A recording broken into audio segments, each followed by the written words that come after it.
Втората идея за размишление е любящият Ал-Халач. Казва: раят все ме търси. Той умира по мене, но не ми е нужен, защото аз познах Бога. Подобно е положението при Юда. Юда не е като другите ученици да търсят истината или да служат. Юда не е нито търсач, нито служител. Юда е познавал Христос и Бога. Не търсене, не вяра, а познаване. Това е нещо много по-дълбоко. Пряко познаване, чрез откровение. Това е, както ще видим после, могъщо гностично Евангелие. Не просто Евангелие. Това е нещо друго. Има само 2 Евангелия от над 70 Евангелия покривни, които ги няма в Библията, които са по-дълбоки от Юда. Разбира се, Евангелие на Юда е по-дълбоко от Библията, но тези други 2 Евангелия, Евангелия на Луцифер и Евангелия на Христос, са много, много по-дълбоки и за сега малко или много скрити. Така. Казва: аз познах Бога.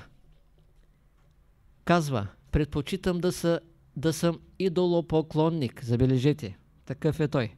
Предпочитам да съм идолопоклонник, но да съм искрен и любящ. Тук говори за ислямисти, които в джамиите си правят, нали, разни неща. Имитират някой път вярност, но той ги различава, понеже Бог работи в него. Значи, предпочитам да съм идолопоклонник, но да съм искрен и любящ, отколкото да съм лицемер в джамия. Едно от нещата, за което е привлякал врагове. Казва: постоянната молитва създава постоянната любов. А постоянната любов е откривателят на Бога. Значи тук става въпрос за непрекъснатата любов. Това е откривателят на Бога. Казва: никога не замествай любовта с джамия. Друг куршум, който не могат да понесат неговите хора. Даже и някои суфи. Никога не замествай любовта с джамия. Никаква красота няма в джамията. Любовта е красотата, а не че красотата е красота. Забележете какъв стил има един велик посветен. Любовта трябва да умъртви всяка религия и да остане само Бог. Странен начин, но той, както майстер Екхарт, е мистичен учител.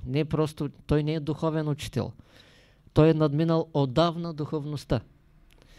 Това важи и за Юда. Той е вече в божествеността и в мистиката. Това са други степени. Само чрез любовта човек ще спаси себе си от себе си. Всяка религия е секта. Само любовта е Бог. Всяка религия е секта. Само любовта вижда в злото скритото Божие добро.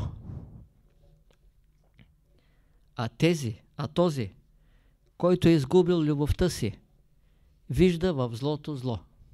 Естествено, като нямаш любов.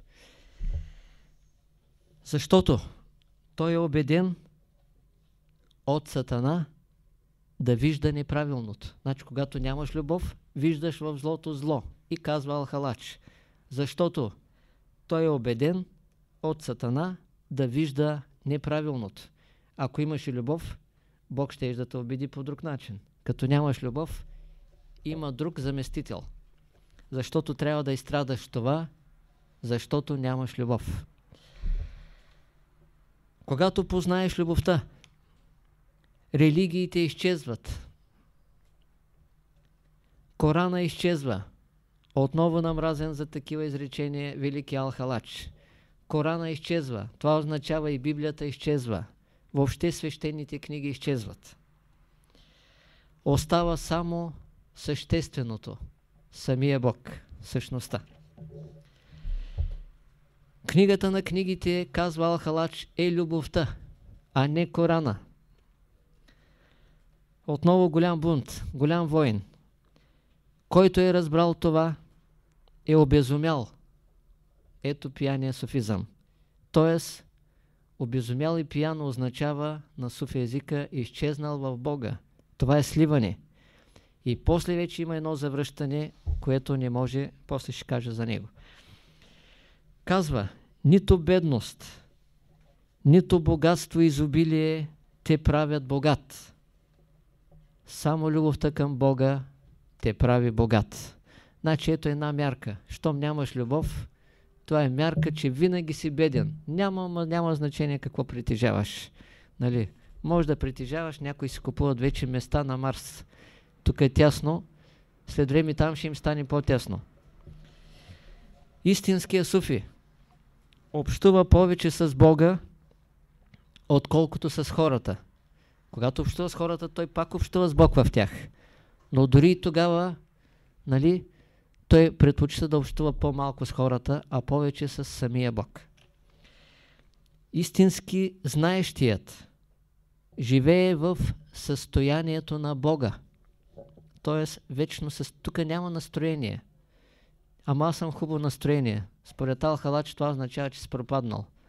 Ама лошо, но това се менят. Вечното състояние на Бога. Тук нямаш избор. Тук най-малкото, което е, както и при учителя, радостта е постоянна. Просто нямаш избор. Нали? Не можеш да разбулиш Бога, казва Ал-Халач. Той сам се разбулва в тебе. Това е негово решение, не е твое. Разбира се, когато си много предан, някога той ще реши как да се разбули, как да ти се открие. И тогава ти само го узнаваш. Откриваш, че той е в тебе. Който има любов, която е познала Бога, никога вече не се покланя на Луцифер, нито на някаква църква. Бог е всичко. Той е злото, за да видиш себе си. Той е грехопадението, за да извисиш себе си. Той е любовта, за да познаеш себе си. Злото ще осъществи проглеждането. Грехопадението ще осъществи извисяването. А любовта ще осъществи сливането и изчезването. Има и сливане без изчезване. Има и сливане с изчезване. Има сливане с пълно изчезване. Има сливане с изчезване и завръщане. Връщаш се пиян сред хората завинаги. Просто това е друго състояние.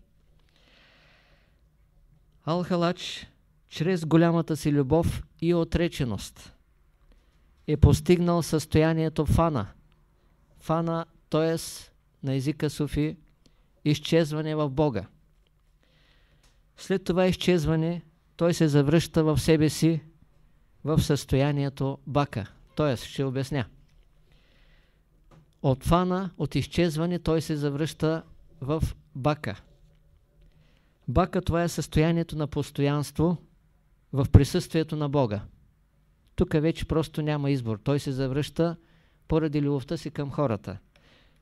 В постоянство в присъствието на Бога. И тук той вече е започнал постоянно да хвали Бога.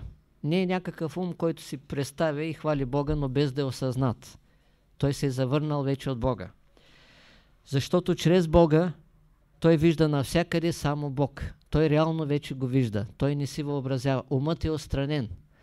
Ал-Халач вече е дух. И когато Ал-Халач казал: аз съм истината, това било велика истина, защото той бил в велико единство с Бога. И нещо повече. Аз съм истина и, както казах, Бог се произнася в него. И това е, пак казвам, тайната на човека и тайната на развитието. Това е пределът на развитието. Пределът и тайната на живота е мистичен съюз с Бога.